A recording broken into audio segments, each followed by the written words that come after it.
You got Sean, your host. Fuck you. we got the other co-host, Sean Febre, and in the house we have real estate guru Garrett Greco, who owns Tampa Bay Developers, Investment Development, a brokerage, Tampa, Sarasota. He's killing it with the real estate. We're so happy to have you in here. And he also has boys? a podcast. And That's he, right. Oh yeah, and the I fucking forgot about one of the most important podcast. That's right. That's right. You Fellow guys grow, podcaster like, myself. Really fast, right? Yeah, man. 50K followers. That's right. In less than a year. It's been about a year. Yeah, like a year and a couple months, but right around that time. Yeah.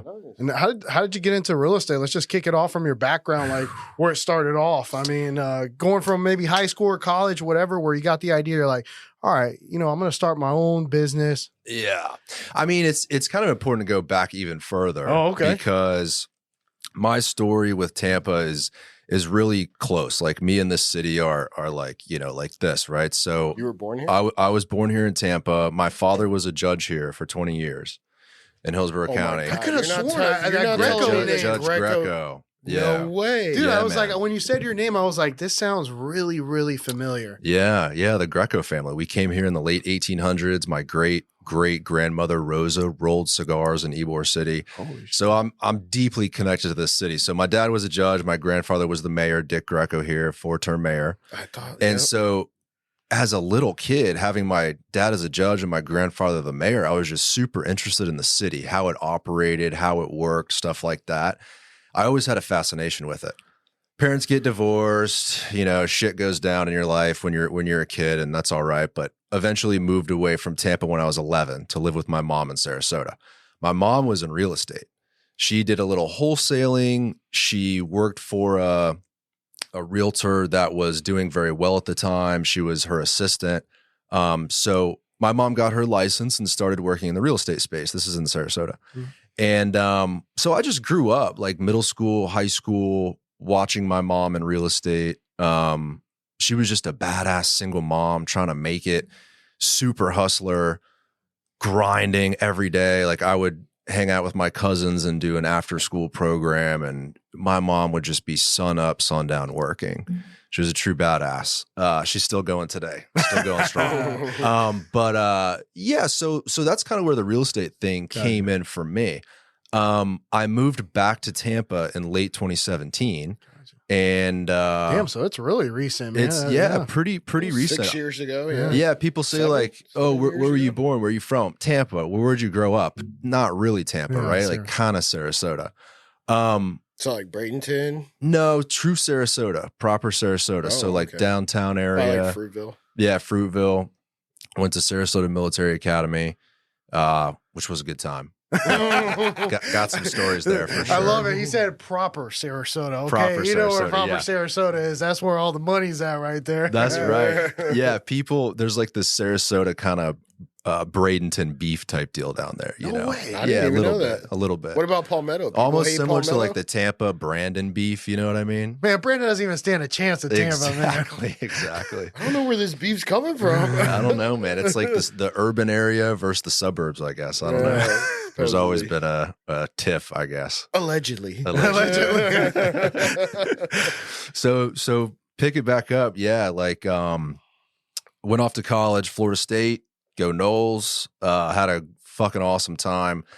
Wasn't really paying much attention to what I wanted to do after school, honestly. Yeah. Just having fun. This was like Jameis Winston was our QB, national championship. Like, yeah, crab legs. Fucking right in the pussy. The whole game, dude. The whole thing. And so where'd you go? Was more focused on FSU partying. To party, dude. To be honest, yeah. No. Went there to party. What'd you graduate with? Oh, No, I know. I'm getting there. I studied social science, and at Florida State, in social sciences, you could pick a primary and a secondary concentration. So I chose economics and political science. That's what I was studying. Interesting. And then I had a business minor. So you wanted to be an elected official? It sounds like. I don't think I wanted to be one, but again, growing up. In my family, that's just what was around me. It was like real estate and politics. So I was like, okay, economics and political science. That sounds good to me. Yeah. Interesting topics. I mean, I'm sure besides the partying and the chicks, I mean, that would probably be the best part. I don't know. I went to party up there a whole bunch. I went between Gainesville and Tallahassee, and man, I had a good time on both. Oh yeah. But Tallahassee, man, people got. I mean, it was a shit show. Gainesville sucks, bro. Yeah, don't even try. And it was during Tebow's time. You know, they had Tebow, they had Joke and Noah. You know, Florida was, rolling good. Yeah, like when I was at Florida State, it was like 2013, 14, 15. Tebow was back in what, 06, 07, 08. Yeah. So I'm sure Gainesville at that time when Tebow was there was fucking nuts. But when I was at Florida State, I actually visited Gainesville. I think we had like a friend at UF or something, mutual friends at UF. And we go down there and we're all excited. Holy shit, Florida. Like, let's see how they party, right? Yeah. We get down there. Ass, like, nothing happening. Well, bunch of nerds. How old are you? I'm 32. 32? Well, almost 32. Yeah. Oh. Damn. So we're older. Yeah, we're 36. So that's why that 4 years. Because you're right. You know, when Florida State was pumping, it was Jameis. I mean, he was up there. I mean, you guys were undefeated, going to national championships. No, I mean, it was Bobby Bowden still the coach? No, there? It was Jimbo Fisher. It was Jimbo Fisher, man. Yeah, it was a legendary time to be in college. It really was, and we knew it at the time too, like looking around at the people and being in the packed stadium, Jameis Winston not losing a game for like 2.5 seasons. It was electric, man. It was unbelievable. So you're up there, you're having fun, you're having a ball, political science and secondary in economics. What happened then after that? Realized, oh shit, I'm graduating soon. I need to figure out what to do. And so I spoke to both my parents. So again, my parents are divorced, right? Yeah. Raised by a single mom. My dad, is off doing his thing. So I spoke to each of them individually. And I talked to my dad about the law because I have always had an interest in the law and studying law, and my dad's job as a judge, and I'd hang out in his courtroom as a kid and listen to his cases and see how he ran that courtroom. And it was fascinating to me. So I spoke to him about what it meant to be a lawyer, what it would look like. Obviously, money plays a role in your life, right? You're trying to figure out when you're in college, like, how do I make the most money? A lot of kids think like that. I certainly did. I did too. Yeah, I think we all are motivated by money. Well, we want to look good. I mean, and social media is really relevant in our society. So, I mean, we don't want to look like, a broke joke. We want to. I think. Well, you don't want more like I wanted to do better than our parents. You don't want to look like a broke person, but really even worse, you don't want to be that person because then you can't afford shit. Yeah. You can't afford a nice house for yourself, and then it goes deeper. Like when you have a wife, I have a 10-month-old. I don't know if you guys are married or children. I'm married and I have one kid and one on the way. Okay. Married, no kids. Though. Okay, so you guys, we're all kind of right there. There is a motivation when you do want to have a family with money. It's a huge factor. And I thought about that as a young person. When I graduated college, I was like, look, I know what I want to do. I want to have a wife and a family. I know money's important. How do I make the most money? My dad was like, yeah, it's a different kind of business. It's a different industry now. It's very oversaturated. There's a ton of lawyers. I'm not paying for law school. It's going to cost you like $100,000. You're going to have to take out a loan. Damn, motherfucker threw that out right away. That was like he's a smart man. Is what it literally sounds like. The first thing he said was like, I'm not paying for it. You're going to have to take out a loan for law school. And dude, that shit is very, very expensive. And just doing the math, right? When you graduate, you have friends that graduate with you. You're talking to them about what they do. Oh, I make $60,000 a year, 65. I'm looking at the lawyer thing. You ain't going to make much more than that when you're first starting out. 65? Yeah, man. As a public defender, you don't make, I mean, this is also like 10 years ago. Wouldn't you go to private sector? You can, but the opportunity in the legal field is really advantageous if you take certain jobs that can massively increase your experience out of law school. So when you graduate law school, if you can go work in the military and be a JAG officer, if you can be a public defender, if you can work in prosecution, if there's jobs you can take for 3 or 5 years and massively increase your experience, then you can go to the private sector and make a shitload of money. And that's the path he was explaining, and I was just unwilling to do it. Like I had just graduated school. Now I got to go to law school for 3 more years and then make shit money for, 3 to 5 more years. Then I would be like 30, kind of now starting to make a little dough. And I thought, Man, screw that. Like, screw that. I don't want to do that. I love the legal field. It's so fascinating, but let me see what my mom has to say about real estate. You're probably saying, yo, Mama Duke's what's up with real estate? Exactly. And watch, growing up and watching her hustle and make money and move through these deals and make a big commission check and live on it for a few months and make another commission check. You guys kind of know how that game goes as a real estate agent. And I thought, you know what? That fucking sucks. But at the very least, I can control my own destiny and be a business owner. And there's something really cool about that. There's something very appealing about that. You got more freedom of time too than being, just it's not really a business owner in the beginning. You're just a 1099 agent working for some brokerage and hanging up your license. Well, business owner is an interesting way to put it, but it's kind of true, right? Like as a real estate licensee, you are an independent contractor. Yeah. You're not an employee though, in the same token, right? So if you're not an employee, you're the person that's responsible for going out getting business, keeping track of your expenses, your personal marketing and advertising, right? So in a way, you kind of are a business owner as a real estate agent. Yes. No. Okay. That I will not disagree with. Yeah. I'll agree with that. Yeah. Okay. So that was appealing. And plus, like, the movie Wolf of Wall Street. Cocaine and hookers. Cocaine and hookers, my friend. There was something, I think it's on the wall. Didn't you have it over here? Well, please do not feed the horse drugs. No, something about Wolf of Wall Street. Maybe I saw a flash of that and thought of it. Elon. That's a great one too. We actually were trying to find Leonardo DiCaprio with that one, but man, they were wanting so much money for that. I was like, I'm not gonna pay for that. That's when we were first starting out. We're like, let's get whatever's inexpensive. I think it was like $1,000 for that one. Yeah. What? Yeah, that's crazy. They had some other ones. What, like a poster or what? No, it was like this kind of $1,000. But it was framed and it was like an actually nice. The other ones, his face wasn't like it was. It didn't look like him. Yeah, it didn't look like him. It was like that sounds like a scam to me, boys. Yeah, it was. And that's why we didn't do it. Yeah. Good call. That's why we're always looking at that American Dream that looks like an Amex. That one's cool. Yeah, I like that one a lot. I think they actually have, the one of Leonardo DiCaprio with the $100 bill. Yeah, that's the one that we were trying to get. Okay, I like that one. We're trying to get. So anyway, right? That was the mindset. Like Wolf of Wall Street, business owner, making money, cutting deals, cutting deals, and that was appealing. And I was like, all right, let me do that.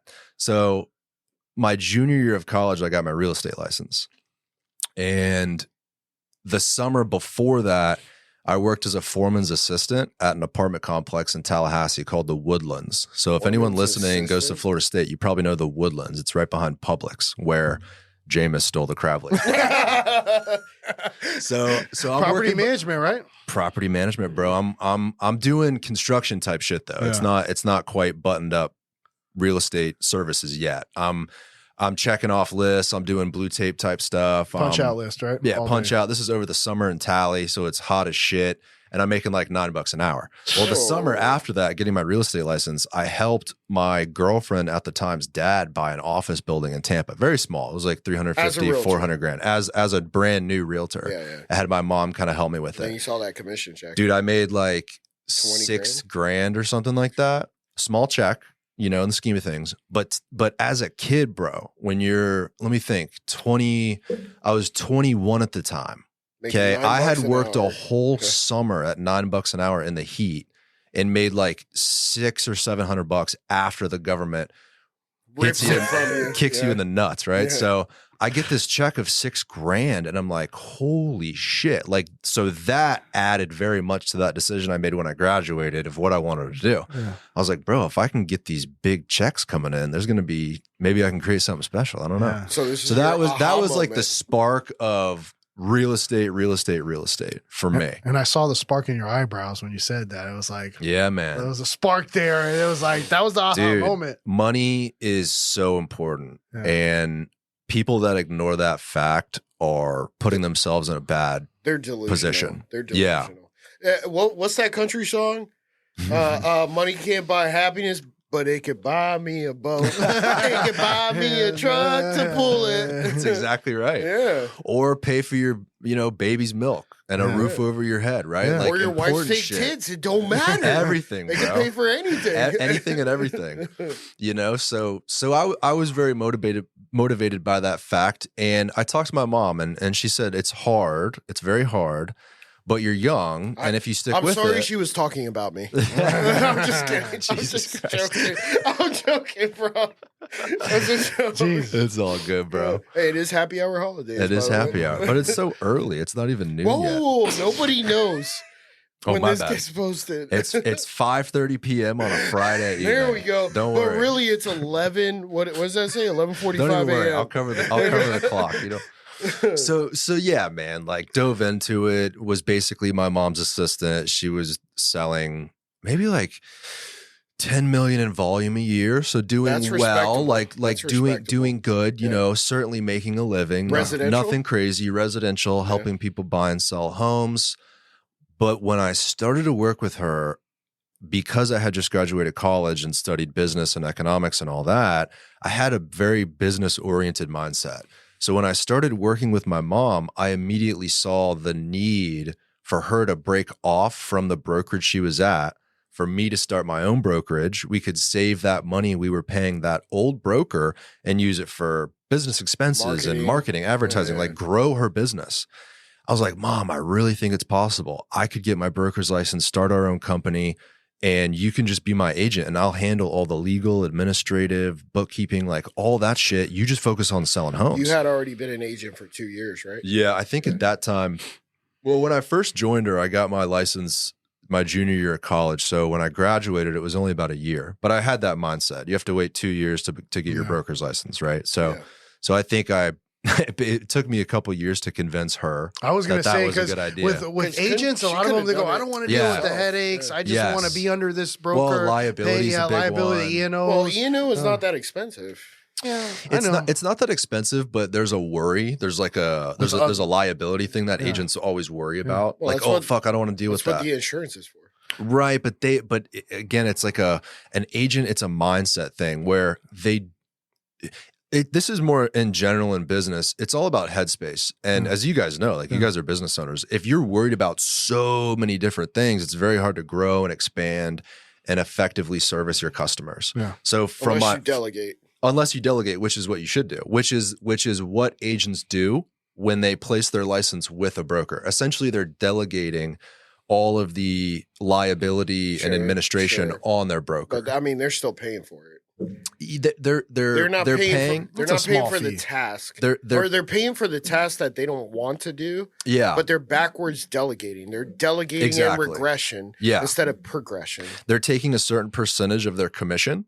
They're giving it to someone else that can handle and essentially delegate. Well, not only that, a lot of that monthly other fees stuff as well, depending on your brokerage. Depending on your brokerage, yeah. A lot of brokerages are different nowadays. Like you have the 100% shops now where you pay like $350 transaction fee. Right. FHR.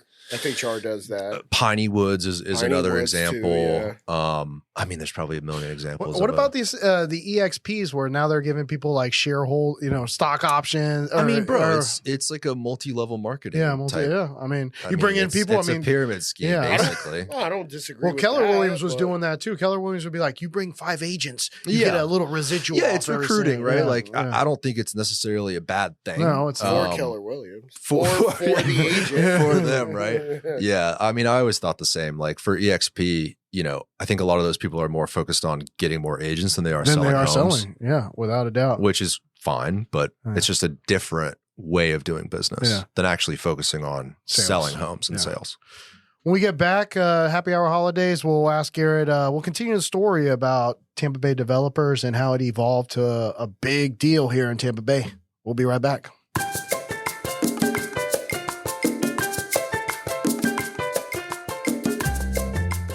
We're back to Happy Hour Holidaze. Thanks for tuning in. Make sure to check out our Instagram and our Friday features. We got Garrett Greco here, fucking real estate guru, fucking rolling with it. Podcast guy. Yeah, damn, I always forget about the podcast part, and that's like the best thing he's got too.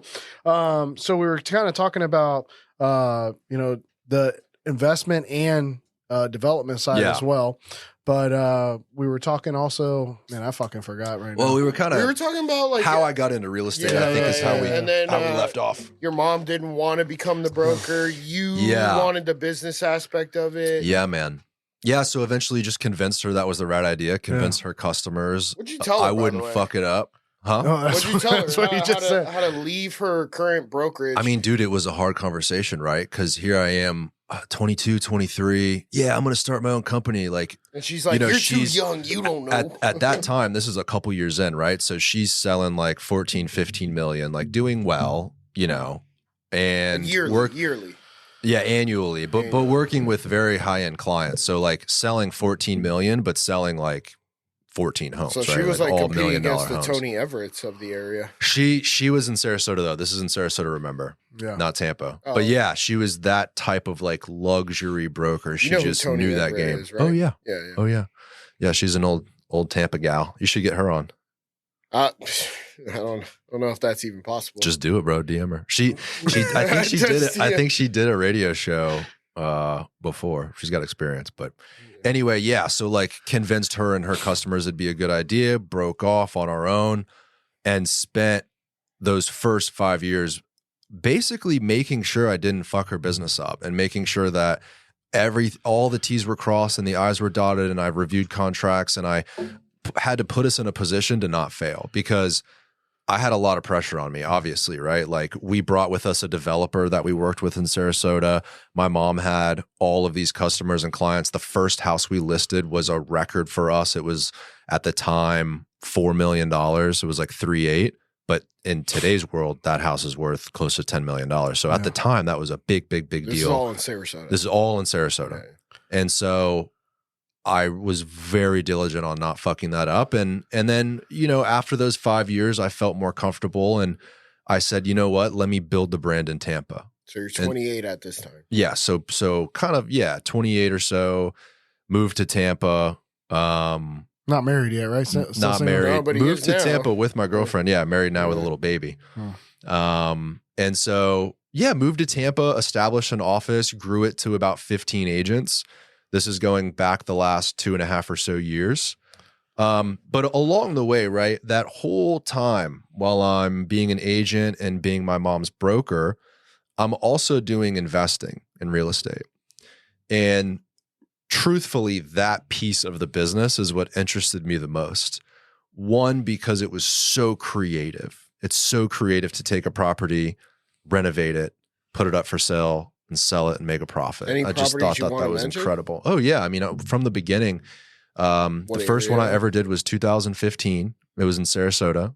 It was on Rose Street in Southgate. We bought it for $195,000, put a little money into it, and sold it. We didn't make a profit at all on our first one, but I learned a shitload. Okay, that's good. Which was very important on the Yeah, first That's one. very important. And also very important, I didn't lose money. Well, right? that's It's it. also man. very So important. if you don't lose money and you Yeah. learn something, hey, that's a win. Yeah. That was the first one in 2015. I was so hooked on that, dude. I was like, if I could just flip houses and build houses, I would just do this. The real estate brokerage side of my business is very heady. It's people. There's drama. There's agents. You guys are in kind of that and like a node of real estate, right? Mm-hmm. You're a real estate service photography Yeah, business, yeah. right? So you kind of understand a little bit of those dynamics with agents. And people, of course, watch TV and Selling Sunset and these shows. And not that my company is like that, and not that most realtors are like that at all. But there definitely is this it's a people business, man. Yeah. People have problems, right? And as the broker, I have to deal with those problems. And investing in real estate, you don't have those problems. So Minus the investing is subs. always Minus the well. subs. Yeah. If you get a good team of subs, but I mean the subs. But if all You're you right. do is deal with the house and then let your mother list it, I'm assuming, right? She would probably be the one listing the houses that. I mean, he would. I listed them. And then later Would it be like down the agent line, 1, agent 2, or no? Well, I don't. No, my mom didn't want to deal with it.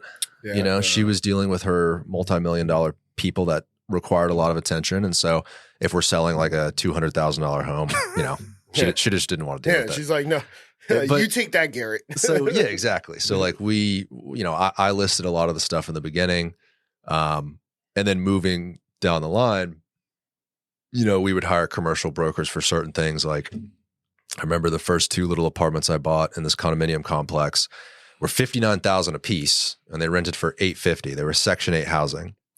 So government housing program where the government would actually pay you direct deposit every month. You didn't have to chase down Section money from 8 a tenant. vouchers. Yeah, Section 8 vouchers. Incredible investment. And you're kind of doing a good thing for the community too, providing low-income housing and workforce housing. So that was cool for me. Bought the first two for $59,000 a piece. Damn, what year was this? This was a long time. This was long, because if I could find a couple of those, right. Well, that we'll probably talk about that too. But how I started is not the same way someone's going to start today. It's you can't buy a property in Florida in downtown Sarasota for $59,000. No, not anymore. It just doesn't exist. No. And I fear for young people wanting to get into real estate. Like, how the hell are these young people, these ambitious people that want to get involved in real estate, how are they going to buy anything? Answer that question. Man, I think you got to partner up. I think you got to get on YouTube and read books and increase your knowledge. I think you got to meet people. Well, what about bridge loans? What about bridge loans? The problem with stuff like that is you could get caught easily. You could get caught in an environment like right now is a good example where the market is softening up a little bit. And if you have a lot of debt out there and you're paying a lot of money every month in interest and then all this interest only, and all of a sudden the market takes a hit, and now a house that I thought I could sell in a week sits for months, and I'm just bleeding. Well, when's the balloon? When's the balloon? Well, that depends, right? Have you heard of? Should I throw out this bridge loan company? No, everyone. Shout out. Kiavi. Kiavi, they do up to 24 months, interest only payments. And I know a couple. I don't want to say them if that's your guy. I don't think I've heard of Kiavi. No. It's not a person. It's a company. It's a company. It's like the eBay, or not the eBay. It's like, how would you? It's like a department store for fucking loans. It's like a loan depot. That's cool. It's like a loan depot. Is that we should start Loan Depot. They do have a loan depot. Oh, okay. They do have a loan depot. That's a great name. That's a loan fantastic depot. name. That is good, man. So essentially, they give you these loans, and what they do is they say, okay, interest only payments. Do you meet the criteria? Yes, but not only that, they also allow you to take money out of that property once it's rehabbed. That they give you money for rehab, and they give you, I think it's like 70% LTV, and you could take all your equity out, keep it for 24 months, and then if you want to, you could sell it, rent it, make money off the rental price, pay the interest only payments, right? And then at the very end of your term, which I would suggest somewhere around 20 months, get rid of it, make all your money back, pay back the term. Yeah. Boom, you're done. That's the exact scenario more young people. But that's a bridge loan company. But not the problem, but the challenge with that model is the 30%. Where do kids today? I say kids, right? People when you say in their 30%, 20s. are you talking about what's down? Right. This is what's beautiful about that company. It's not 20%. Or 30%. It's 20%. Even 20% is still a reach for young people. Hey, what's 20% of 150? $30,000. 20, yeah, 30. $30,000. But that's the problem. That's not that bad. Right, but 30 Kids grand, man. save Today, up you still gotta fix it, right? And you still gotta pay your points. Well, that's where you have to get creative with how you raise capital to fix it, and then maybe give a percentage away to maybe family members if you're gonna 22. have to. Yeah, the point, right, is you're gonna have to think about creative solutions. Whereas when I started, if I'm buying a $59,000 condo, which rents for $850 a month, so you surpass that 1% rule, landlords love. The down payment on that is nothing. And by the way, this was, almost 10 years ago. So the what's debt back now, then I is thought like 2%, if the property, 3%, I thought if the property was under 90K, banks won't loan on it, right? Which means that you have to get a bridge loan regardless, or that might you be need true to today. have I don't know. Saved $59,000 regardless to purchase that cash free, and then have money for the rehab. I'm sure you can find somebody to loan on anything. I mean, you just gotta find the right bank or the right lender. I mean, somebody will loan on 59. You got a doomsday theory, though. You got a doomsday theory that kids nowadays can't do it. No, I'm not saying can't. I'm saying very difficult. It's very difficult. Because and when I say kids, I mean like people under the age of 25. Right. Exactly. I'm using kids in the same definition too. I just mean it's very difficult, and I just mean that people can look at my story, but they also have to understand it was 10 years ago. And I know I'm talking like I'm 60 years old back in my day, right? But in a weird way, it's true, bro. Like COVID changed everything for Floridians. Accelerated the market probably 10 years. Easily, right? So we're just playing in this future world where prices really shouldn't be where they are. They're only where they are because of COVID really accelerated this migration to Florida. Yes. My only point is young people just have to get creative, family, friends. Maybe you got an uncle with extra cash. Maybe you have a friend that you can partner with, like you said, to go in on a deal, give them a little equity. Make sure you trust them. Oh, of course, right? That's another and thing. Always have black and white contracts. Oh yeah. You don't do this word of mouth. No, you don't fucking say, yo, yeah, you're gonna give me 50 always G's get everything written on paper. Everything's got to be on paper. Oh yeah. Start an LLC. All right, somebiz.org. It's only like $175. Really fucking cheap. Get an EIN from the IRS, which is free, and do it that way. Start a bank account. Yeah. You're probably going to spend only a couple $100, $300 starting everything out and setting it up. And banks will do that shit for free. And that's not, I think the hard part really is that where do you get the cash to buy it and fix it up? That's the biggest deal. That's the answer to the question young people need to figure out. Because like when I graduated college, if a kid made 60 or 65, they were doing really well. Yeah. Today, bro, I just got gas. Like I filled my Jeep up. I don't even drive that crazy of a car. It's a fucking Jeep. And it's like, it was like $80 bucks. $80. And then back to the story I told, like, bro, when I was in college, $9 an hour, I'm working a full fucking day to put gas in my car, right? Hours? Yeah, right? Like 70, 80, $90 to fill $72. Yeah, it's crazy. That all you made that day. It just wasn't like that back then, man. It was just a different world. I don't know, man. I got in some ways I got lucky.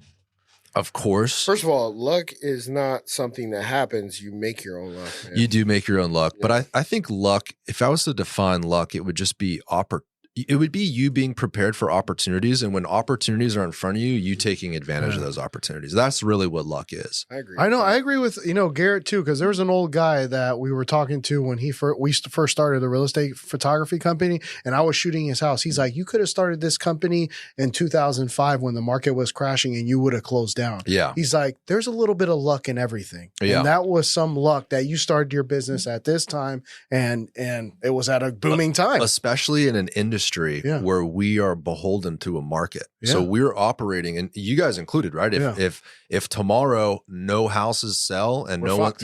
Right. No, and so am I. Not if they sell. If they're listed, that's when we make money. Well, you know what I mean though, right? Like if there's no houses transacting, then there's no need for real estate photography. If nothing's moving, you might get calls on listings, of course, but we're all kind of beholden to this fluctuating market. So timing in a way is everything. It's everything. Yeah. If you came in, I mean, there's plenty of stories of guys I've talked to that used to be in mortgages in 2007. They were fucking rolling. You get a bonus on this.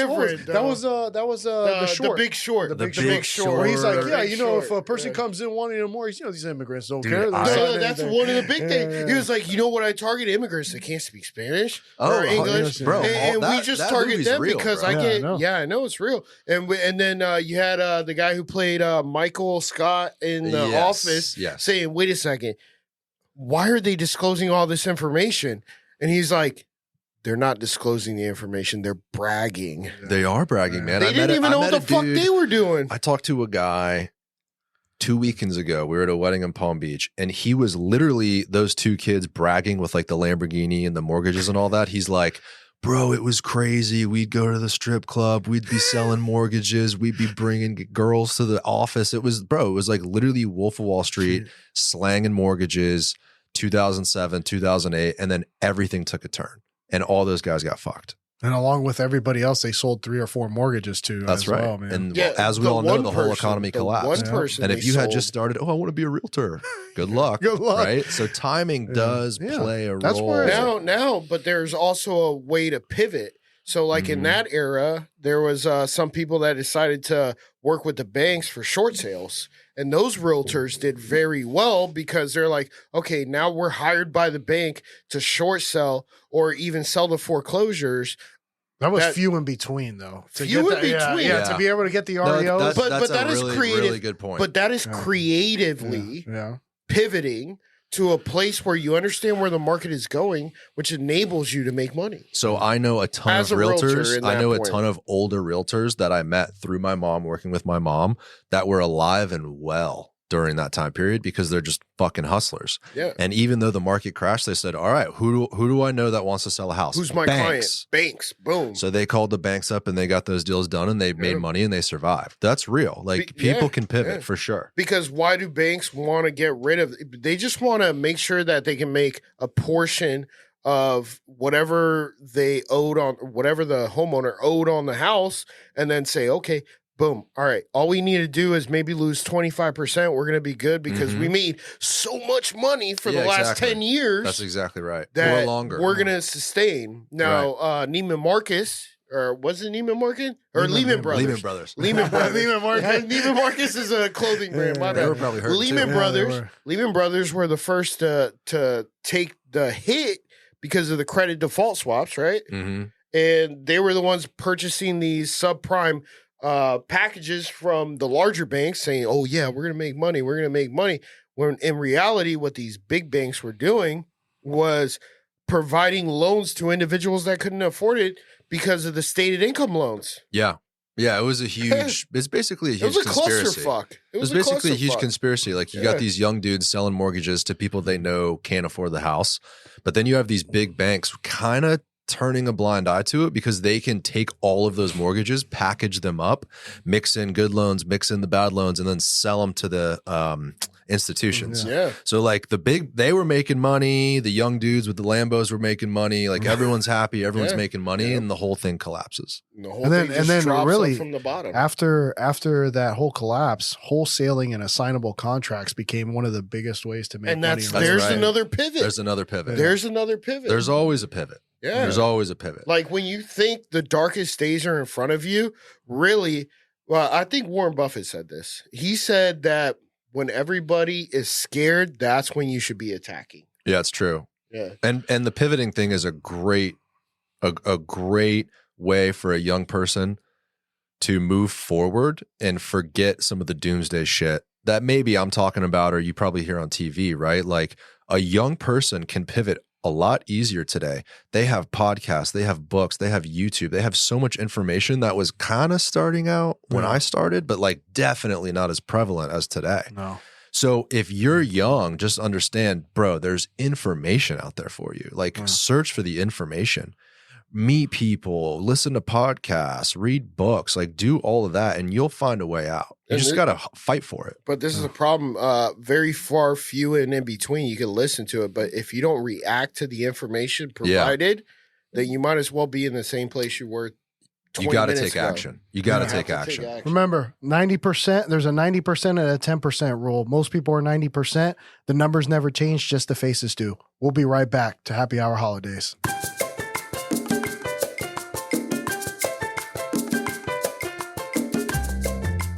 Yeah, and we're back. Doomsday factors. Garrett was kind of telling us about it. So what we were talking, no, actually, you brought up the point. You said that they say you have to make how much? Oh, it's a $209,000 with a wife and a kid, or a wife, a husband, and 2 kids To do what?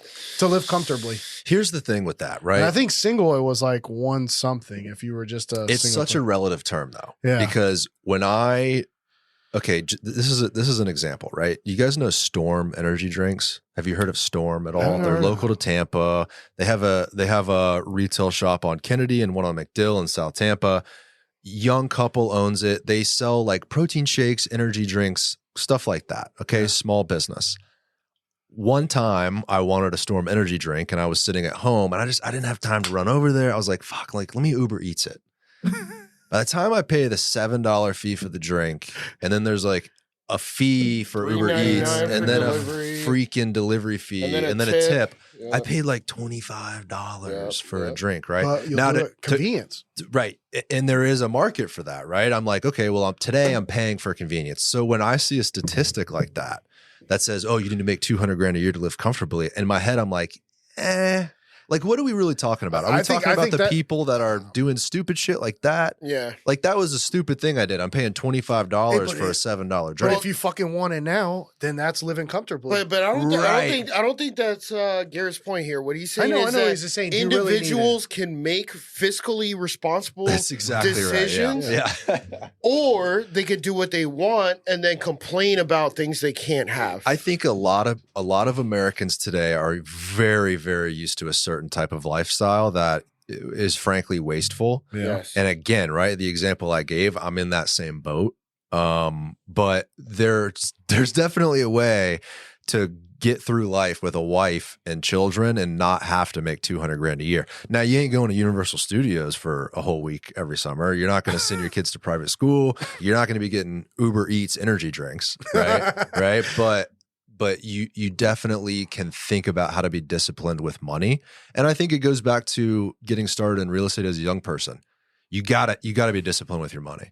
Like, if you're not saving up for that initial down payment, regardless if you find a partner or not, because good luck finding a partner if you don't have any money yourself. Yeah, hey, let's do a real estate deal. It's a great deal. You put up all the money and then we'll split the profit. What do you think? What do you think? People are going to go, no, like, that's a bad deal, right? So you got to have a little skin in the game. And in order to get skin, you got to save your dough. And that's the problem with what I see with a lot of individuals is that they see the highlight reel of other people's lives and they think, yo, I can have that too. So they stretch what their current income is. Social media, bro. That's what it is. Yeah. It's because they say perception is reality, but really what it is perception is not reality. Yeah. Yeah. I mean, that's a huge issue.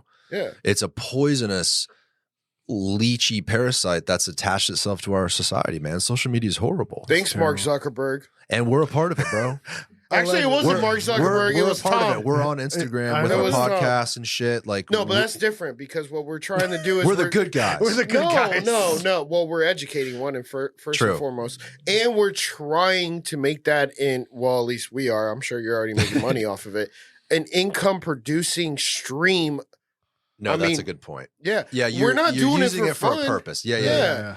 I'm not going to Universal Studios thinking I'm going to make money when I go there. That's like me saying, yo, I'm going to go to the Seminole Hard Rock Casino with $5,000 like FedEx guy did. There's a lot of people with that mentality. No, did you hear that though? No, the FedEx guy? Yeah, the FedEx. I don't know. The FedEx CEO, he couldn't pay a vendor, and he had $5,000 in his account, and he had to pay $33,000. And he said, "We're going under tomorrow if I don't make that payment." So he took $5,000 out of the business bank account, went to Vegas, and made that payment, and FedEx lived on. So at least you got a chance at least you have a chance in a casino. Talk about super luck. I mean, now what? FedEx usually you lose like when you're that second determined. largest So this carrier? was in his origin story? Origin story. story. Oh, shit. I didn't know that. It was one of those Instagram now we call him where, Bruce Wayne. You got to be inspired by those people too. Yeah. Going back to information and pivoting, like I hadn't heard that story. Now I'm going to look that guy up and read his book or listen to his podcast. That's crazy. Well, if he has a book. Literally. Granted, not that I'm going to go to the Hard Rock and try to make a move, but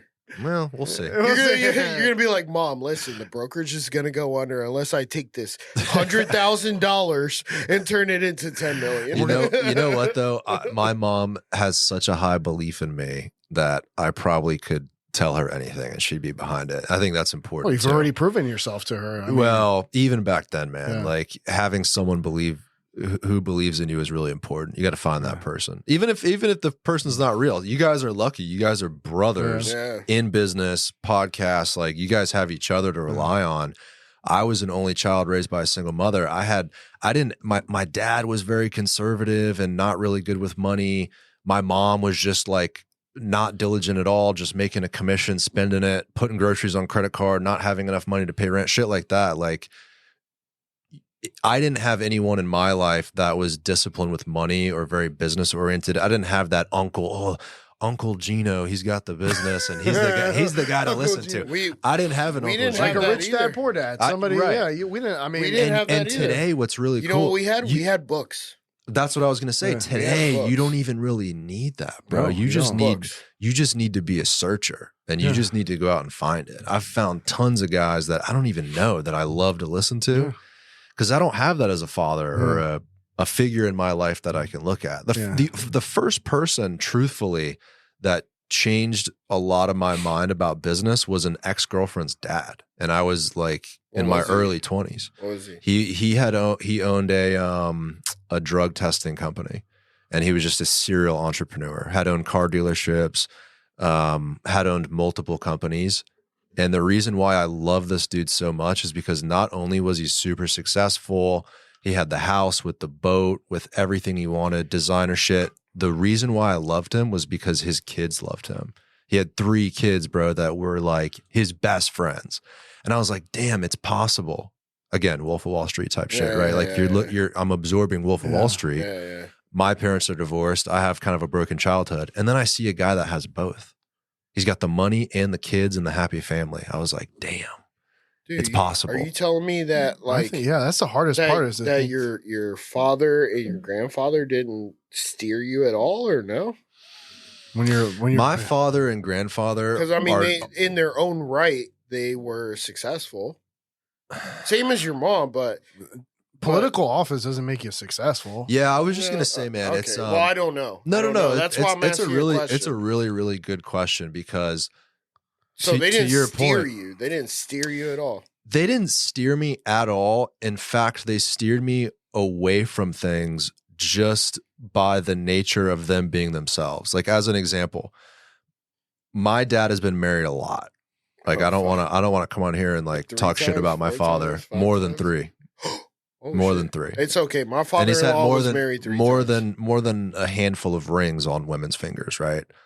My mom was the second. You know, he would jump around from woman to woman, right? That's good for him. But right. Good for him, except for me. Yeah. Well, for the kids. For the kid, it so sucks, he has right? more than just you. So him acting like that in my younger life taught me, like, all right, bro, I don't want to do that. Like, I want a wife, one wife, family. I don't want to fuck that up. I would sacrifice everything, all my ambition, just to have a solid family life. That's what I really would. Too. And my grandfather was the same way. He's known as a womanizer. Like this dude he's in like the JFK era, bro. Like he was mayor when he's like 35 years old, rolling around Tampa. Bro, late 1960s, early 70s, man. Like right before Vietnam. Before Me Too, right? Before the whole Me Too movement. I'll put it that way. That was only like 5 years ago. I know, but like imagine it. You can't pull that shit today, right? No. He's out late at night, coming home after dinner, you know, doing the thing, right? Like doing the thing. He's a well-known kind of womanizer type dude. I'm not. I don't like that type of shit. Like I want a wife and a kid, and I want to stay strong in that way. And so my father and grandfather didn't steer me.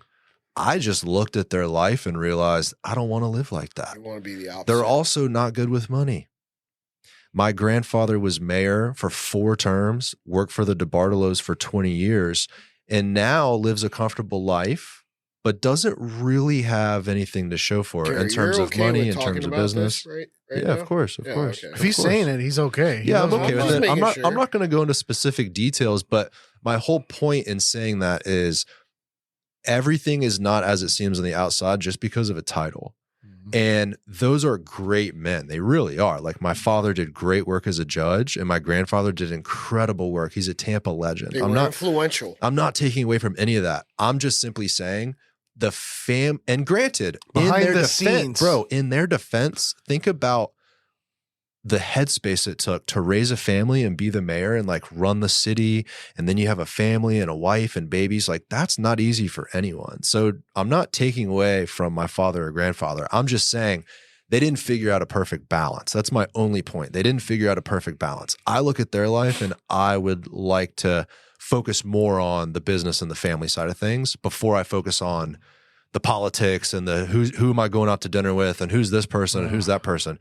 I'd rather focus on financial freedom for myself and my family and then just being a good, loving father and husband. That's truly my motivation. That's very admirable, and I really like everything you said. So now going down that path of you want to focus on financial freedom. Yeah. What is the goal? The goal is to have... And what could be the path that leads you to the goal? I think real estate is the path in terms of like what business, right? I think it's real estate. I love real estate. I've always been fascinated with it. Like I said, I'm extremely passionate. I'm up, some people are up scrolling Instagram. I'm up scrolling Zillow at night. You know what I mean? That's what I do. MLS and Zillow. I'm just obsessed with real estate. I love it. And so that's my vehicle for financial freedom. And then in terms of what does it look like, I think it looks like the ownership of some investment property. I want to own some commercial property. I want to have some multifamily property. I want to have some tenants paying me income. REIT? I don't know anything about that. That's like next level. Trust? That's like next level type shit though. Is it? Are you talking about me investing in one or me starting one? Starting one. I don't mind that thought. Yeah. That's a cool thought. I mean, we had Ryan McGinnis on here.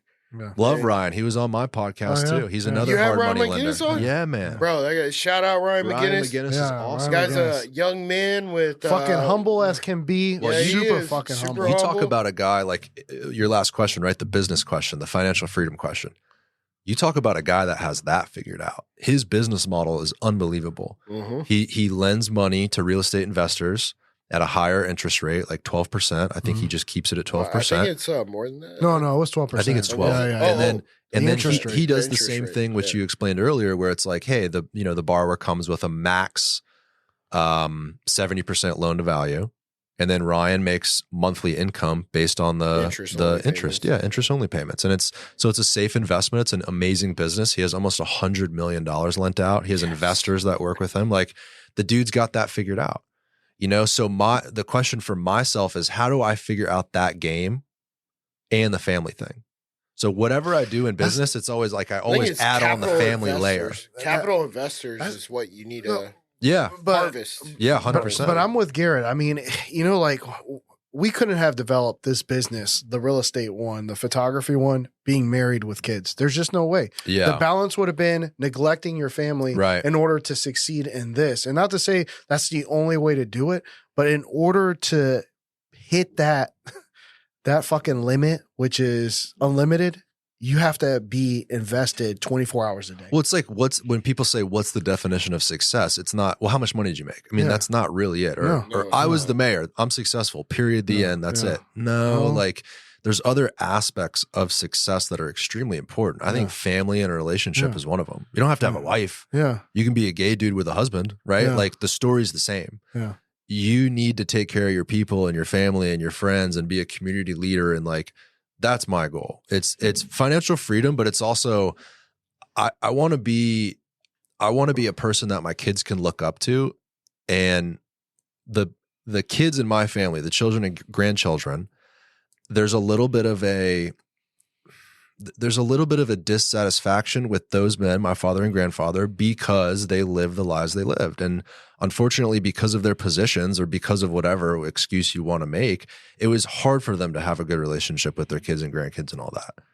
And so I don't want to do that, right? So I need to figure out a way to balance my finances and my business with my family. The example was that one guy, the one guy who was his kids loved him. Yeah. And he was successful. But even that guy had gotten divorced. His wife cheated on him. That's the saddest fucking story ever, right? Because you look at a guy like that and you go, wow, he's got it all. Take Tom Brady. Tom Brady for me was like, wow, he's super successful. Look at his family. His kids love him. He kisses them on the lips, the whole thing. That part is weird. That part is weird.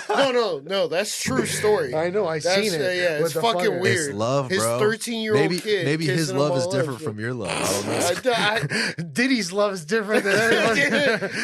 Diddy's just trying to show some love, bro. Dude, so then ideally, bro, I can't.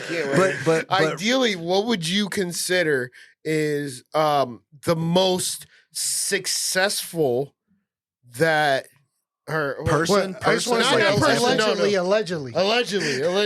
Well, what is your picture of success for me? For Garrett Greco? Okay, for me, for GG, it would be an incredible business that I love, just for you, regardless of my family. You're saying, yes. So regardless of your family. So what do you consider wealth? It's hard to have the conversation without them, but if we do put that aside, you have to. Okay, if I put that aside, because they don't determine your future. It would be an incredible real estate company that has an amazing brokerage, that has very professional, very knowledgeable people working at it.